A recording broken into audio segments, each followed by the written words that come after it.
sommes en gare donc de Chamonix. On n'est pas en gare très longtemps, hein. Nous avons 9 minutes exactement pour discuter avec Ève-Marie Ibgui. Merci de nous rejoindre, Ève-Marie. Bonjour à tous. Bonjour.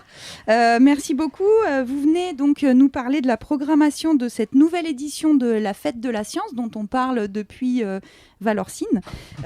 Donc c'est vraiment sympa à vous de nous rejoindre dans ce Mont-Blanc Express. On va tout de suite partir dans le vif du sujet parce qu'il va falloir que vous redescendiez du train avant qu'il ne reparte vers Saint-Gervais. Absolument. Voilà, merci. Donc c'est un beau programme que vous nous avez concocté pour cette nouvelle édition de la Fête de la Science qui va être un programme riche, varié, intergénérationnel.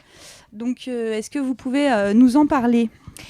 Eh bien oui, avec plaisir. Donc le Festival de la Science, c'est sa 2e édition maintenant sur la vallée de Chamonix et il est porté par le ministère de l'Enseignement et de la Recherche, l'enseignement et de la recherche.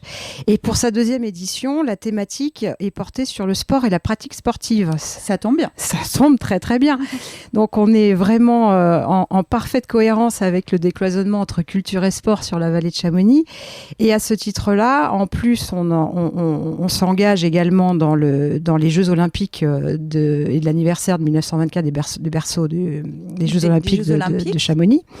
Donc cet éco-sport et culture prend tout son sens sur cette 2e édition et effectivement on vous a concocté un petit programme très sympathique qui permet en fait de rassembler un certain nombre d'acteurs sur la vallée, aussi bien nos structures culturelles que des acteurs et organismes et institutions comme les armées, comme le CREA, comme l'ENSA et la médiathèque et puis notre saison culturelle qui vont nous proposer différentes thématiques autour de tables rondes, des débats sur par exemple qu'est-ce que la préparation mentale face aux risques en montagne, mais également aux risques universels.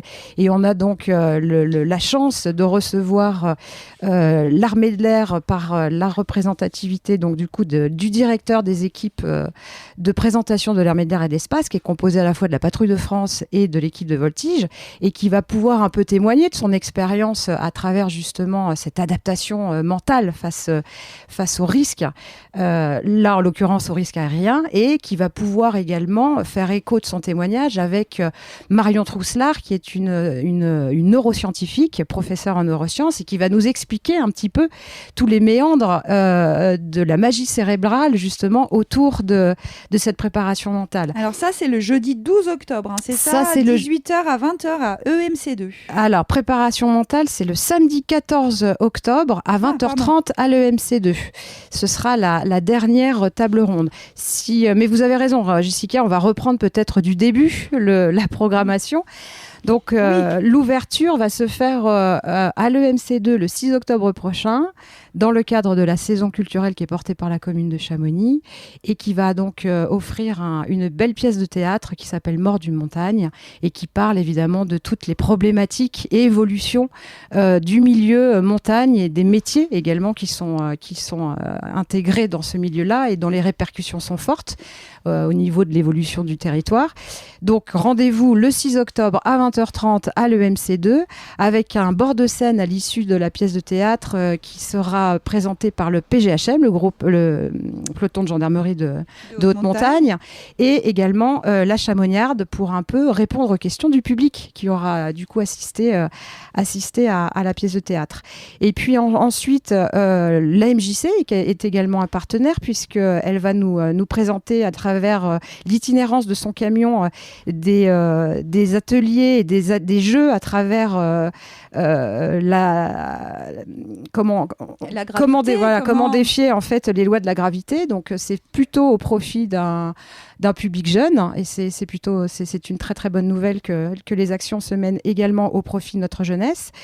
Le CREA va également nous proposer de faire de la science participative en montagne. On vient d'en parler largement avec Alice de Chilly. Ah, très bien. Voilà, qui est venue nous expliquer cette plateforme Spot et puis qui a invité évidemment les auditeurs et auditrices de Globule Radio à cette science participative du samedi.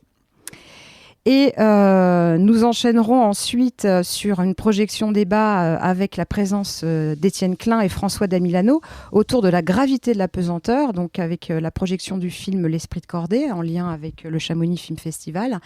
Donc c'est une très belle table ronde qui nous attend donc le 8 octobre entre 18 et 20h à l'EMC2. Ensuite, on enchaînera le 12 octobre sur l'optimisation de la récupération sportive pour mieux s'entraîner. Et cette table ronde, cet atelier se fait avec Valentine Fabre et Hilary Girardi en écho justement avec les Jeux Olympiques et Paralympiques de Paris 2024. Donc, le vendredi, je vous donne ensuite tous rendez-vous le 13 octobre à la cité scolaire Frison-Roche. Alors ça, j'en entends parler. Alors, on est très très content de ça et on remercie également le lycée Frison-Roche de ce partenariat parce qu'en lien avec l'équipe de voltige de l'armée de l'air, on aura le privilège d'avoir la présence d'un pilote qui va pouvoir briefer un petit peu l'ensemble des jeunes élèves qui sont issus de l'association Skate. Du Mosquette Club, merci, qui vont devoir faire en fait une espèce de chorégraphie sur leur skate, sur terre, en écho en fait à ce que nous font les aviateurs de la patrouille de France et de l'équipe de voltige, surtout de l'équipe de voltige en l'occurrence. Et donc ils vont pouvoir bénéficier à la fois du brief façon aviateur avec le pilote de l'équipe de voltige. Ils vont devoir travailler sur cette chorégraphie et la représenter au grand public au sein de l'école Frison-Roche dans la cour le vendredi après-midi. Fabuleuse expérience. Ça va être une très très belle expérience à la fois pour les élèves qui vont pouvoir un peu faire le partage de leur savoir-faire sur le skate avec les aviateurs présents et pour les aviateurs de transmettre un petit peu leur